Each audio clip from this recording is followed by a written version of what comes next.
Good morning, Kolkata! Hey guys, Khulumbai Minina angni गुबुन मोनसे गोदान भिडिअ बरनाय थाबाय स दिनैनि भिडिअ जाहैबाय नै दासो सिखारदों आङो ओमफ्राय सानाबो एसे ओंखारहांबाय ओमफ्राय जोंनि रुम खाथिनि माने गाहायावहाय मार्केट दङ नालाय निउ मार्केट स बेनिनो भिउखौहाय आं दिन्थिहरबाय जा एसे हायो ओमफ्राय दायो जोंहा कलकाता टु फुकेटनि माने फ्लाइट दङ आरोना स दायो जोङो आर्लि मर्निं सिखारबाय सिखारनानै माने लोगोफोर गोजा ज' थाबाय नालाय रायलाय एसे लेट जाबायमोन आरोना ओंखायनो जल्दि सिखारनानै मैया हरनिनो मेकआप खालामनाय दंखायोमोन जल्दि सिखारबाय दुगैयासै दै गाइस थगायना लाब गैया दुगैयाखै जोङो डाइरेक्ट ड्रेस आप खालामबाय दायो थांनो नागिरबाय आरोना जोङो स कलकाता टु फुकेटनि मा होनो जोंनि जा एक्सपिरियेन्स आरो लोगोसे जोङो भिजा अन एराइभेल जिहेतु जोङो मा खालामनांगौ जायो मोनसे इन्टारनेसनेल ट्रिप थांनायावहाय भिजा अन एराइभेल थानायावहाय माबोरै मा गासैबो खोथाखौ आं दायो शेयार खालामगोन नोंथांमोननो आरो लोगोसे नै दायो आङो मा होनो फ्लाइटआवथ' गोजाङो नालाय बेनि थाखायनो आङो नैबे आंनि क्रप ब्लेजार टाइपखौहाय आं गाननो नागिरबाय आरोना स समायदोंना समायाखै बेखौबो कमेन्ट सेक्सनाव खिथाहरबानो जाबाय स नोंथांमोना जुदि आंनि भिडिअखौ नायनो इन्टारेस्टेडब्ला नायलांबाय थादो ना मा होनो थ' बिदिब्ला आंनि भिडिअखौ स्टार्ट खालामनोसै चलो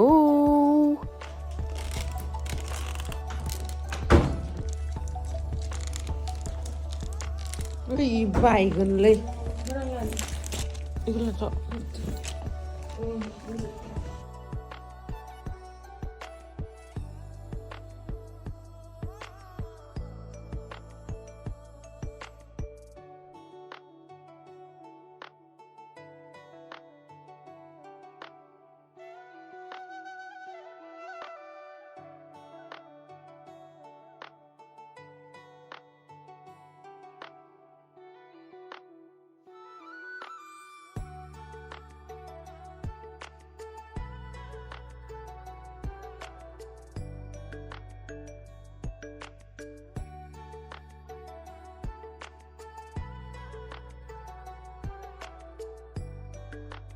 ओमफ्राय नै सासेयाथ' जि टेन्टावनो ओंखारबाय उन्दुनायाव हायाखै नालाय 9टा 10टायाव सिखारग्रा जि थाबनो सिखारनानै जोङो उन्दुब्रे मोन्दोंमोन ओमफ्राय जेबो जाबोआसै नालाय ब्रेकफास्ट जानोबो जोंना बिराद टाइमा सर्ट जाबाय ओमफ्राय नै दायो जोङो एयारपर्टनि सिङावनो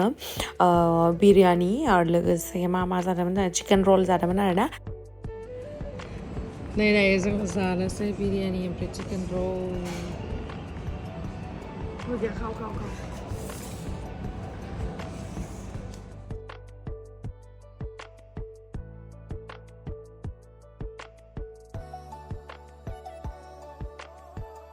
स गाइस नोंथांमोनाबो जुदि सोरबाफोर गार्लफ्रेन्डजोंहाय थाइलेण्डआव फैनो गोसोबा माने अनलि गार्लसफोर बिदि ट्रिपआवहाय थांनो गोसोबा स थाइलेण्डआ बेस्ट जायगा आरोना प्लास जोङो नेक्स्टआवहाय जोङो बालियावबो थांनो सानदों नायनोसै हायो ना हाया ओमफ्राय दा जोंथ' बिराद एक्साइटेड आरोना जों माला मोनहैगोन फुकेट बेबायदि जाबाय थादोंमोन ओमफ्राय रायलायनायाथ' बिराद बाराखा बिनि थाखायनो आङो नोंथांमोननो भइस अभार होनानैनो बुजायगासिनो आरोना खोथाफोरखौ मा जादों मा जायाखै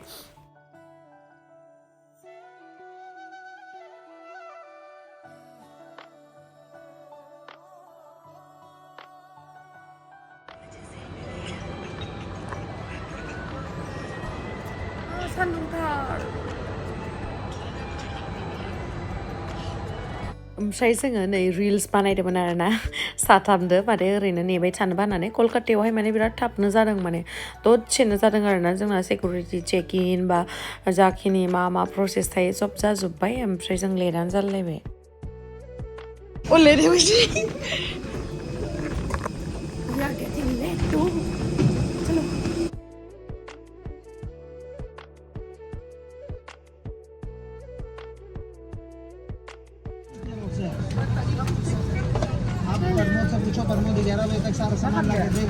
Mana? Finally যাব পালো আমি আয়ো ঠান্ডা मोनबाय गोसोआनो बोरैबा मोनलायलायदोंमोन आं बिराद मोजां मोनबाय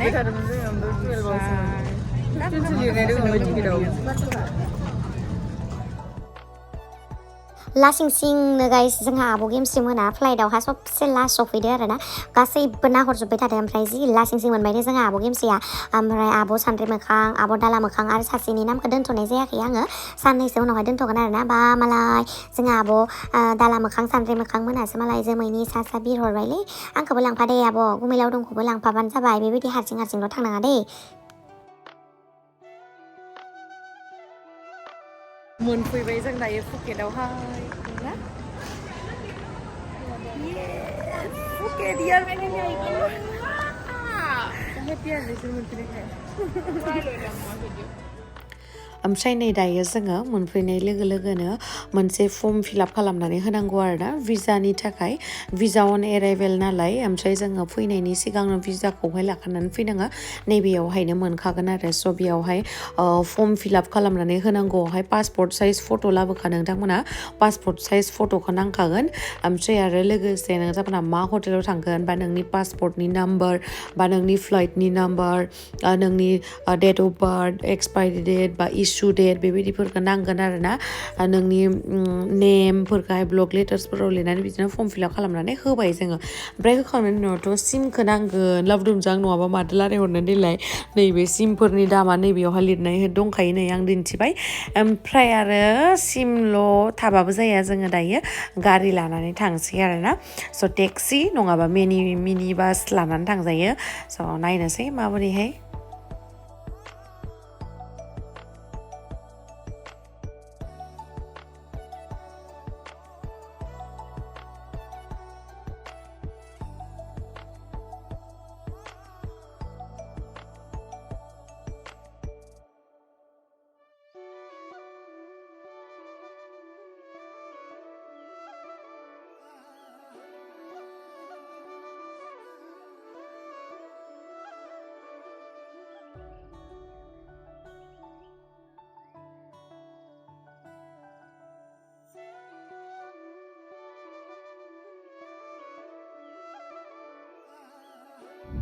टिकेट लाबाय नै मिनि बासनि ओमफ्राय दायो थांगोन जोङो पाटं बिचआवहाय जोंनि रिजर्टआवहाय थांगोन आरो ना फिसारमेन आरबान रिजर्टआवहाय थांगोन जों दायो स' जोङो दायो नै वेट खालामगासिनो आरो ना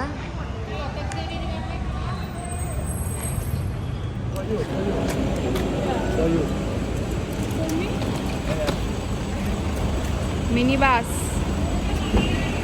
बेब जुवा मिनि बासावहाय जफैबाय आरो ना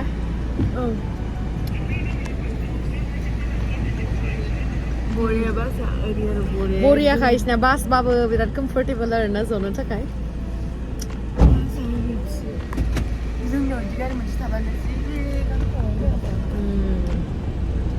जोंथ' बेरायबाय थागौमोन ना इदि गारिया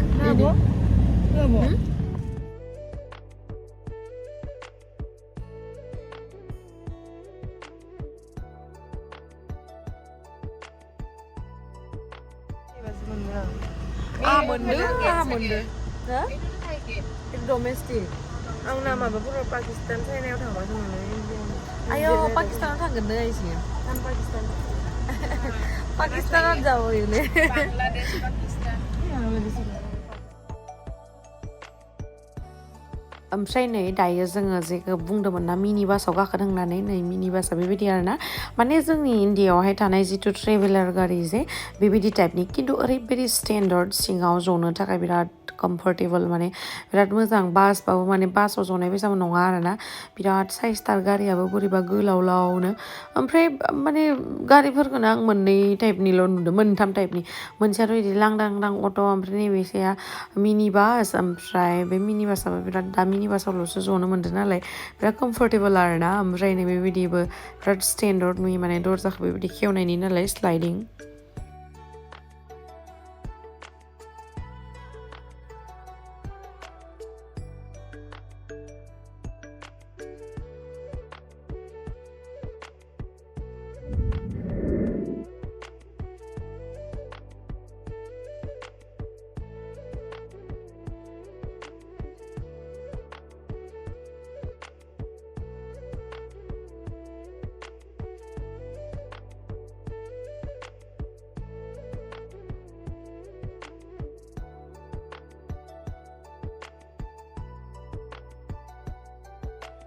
गारिया जोंखौ ड्रप खालामबाय ओमफ्राय नैबेनो जोंना रिजर्टआ रिसेपसनावहाय थांग्रोनोसै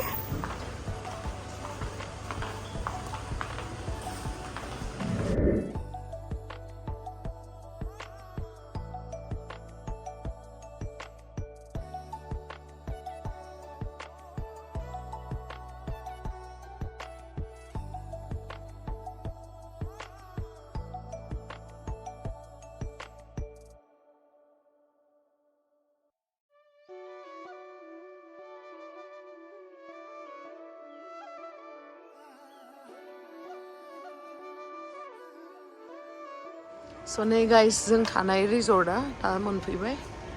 गाबोन फुङावसो आं नोंथांमोननो मोजाङै दिन्थिनो हासिगोन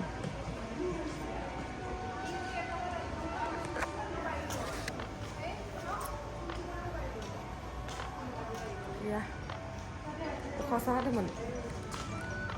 1 घन्टा 1.5 घन्टा लेट नामा 6:50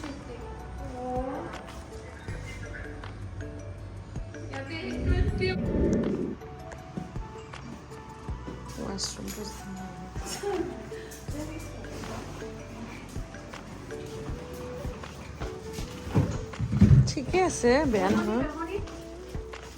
ফিচাৰমেন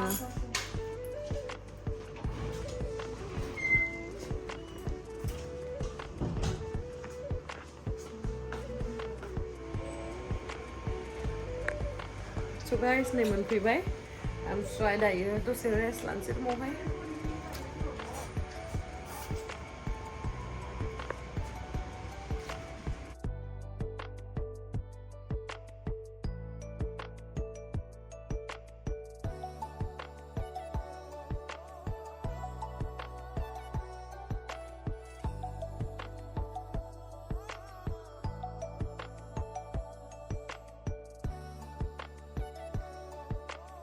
गाइस दायो आं नोंथांमोननो जा हायो दिन्थिबाय ओमफ्राय जा मेंबाय दिनै फ्लाइटआ डिलेडबो जादोंमोन आरोना स' 3 hours 10 minutesसो गोबाव जादों आरो स' बेनि थाखायनो बिराद मेंबाय जोङो 8 आवनो मोनफैनांगौ दङमोन ओमफ्राय जोङो मोनफैबाय 4टायाव ओमफ्राय दायो जोङो दसे रेस्ट लानोसै ओमफ्राय नोंथांमोनखौ नेक्स्ट भिडिअआवहाय लोगो मोनगोनखौ आसा खालामबाय स' थेंक इउ स' माच गोजांनि भिडिअखौ जोबजासिम नायनायनि थाखाय लाभ इउ बाय बाय